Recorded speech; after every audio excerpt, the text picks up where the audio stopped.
এক নাস্তিক এক দরবেশকে পথিমধ্যে দাঁড় করিয়ে তিনটা প্রশ্ন করল। এক নম্বর প্রশ্ন হলো, হুজুর আপনারা বলেন আল্লাহ নাকি এই দুনিয়ার সব কিছু তৈরি করেছে, এখন আমার কথা হলো আল্লাহ যদি থেকেই থাকে তাহলে আমরা তাকে দেখি না কেন? আর আমার দুই নম্বর প্রশ্ন হলো, মানুষ যা কিছু করে সব কিছু নাকি আল্লাহর হুকুমেই করে, তাহলে মানুষ যদি কোনো অন্যায় করে সেখানে মানুষের তো কোনো দোষ নাই, তাহলে এই নির্দোষ মানুষকে আল্লাহ তাআলা শাস্তি দেবেন কেন? আর আমার তিন নম্বর প্রশ্ন হলো, আল্লাহ তাআলা শয়তানকে দোজখের আগুনে কিভাবে শাস্তি দিবেন? কেননা শয়তান তো আগুনের তৈরি, তাহলে আগুন দিয়ে আগুনকে কিভাবে শাস্তি দিবেন? নাস্তিক লোকটির কথা শুনে সেই দরবেশ শক্ত একটি মাটির ঢিল উঠিয়ে সেই নাস্তিকের মাথায় নিক্ষেপ করলো, যার কারণে তার মাথা ফেটে রক্ত বের হলো।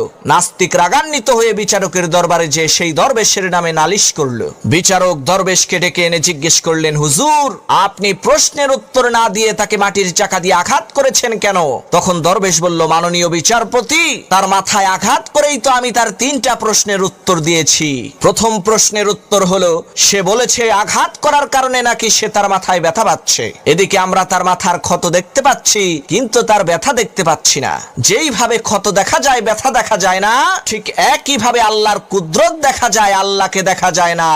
আর তার দুই নম্বর প্রশ্নের উত্তর হলো, সে বলেছে মানুষ সব কিছু যেহেতু আল্লাহর হুকুমেই করে, তাই মানুষ কোনো অন্যায় করলে তার কোনো দোষ হবে না। তাহলে আমি তো আল্লাহর হুকুমেই ওর মাথায় আঘাত করেছি, ওর কথা অনুযায়ী আমি তো নির্দোষ, তাহলে ও একজন নির্দোষের নামে বিচার দিল কেন?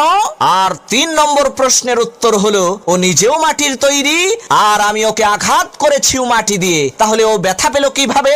ও যেই রকম ভাবে ব্যথা পেয়েছে ঠিক একই ভাবে শয়তান আগুনের তৈরি হওয়া সত্ত্বেও জাহান্নামের আগুনে কষ্ট পাবে।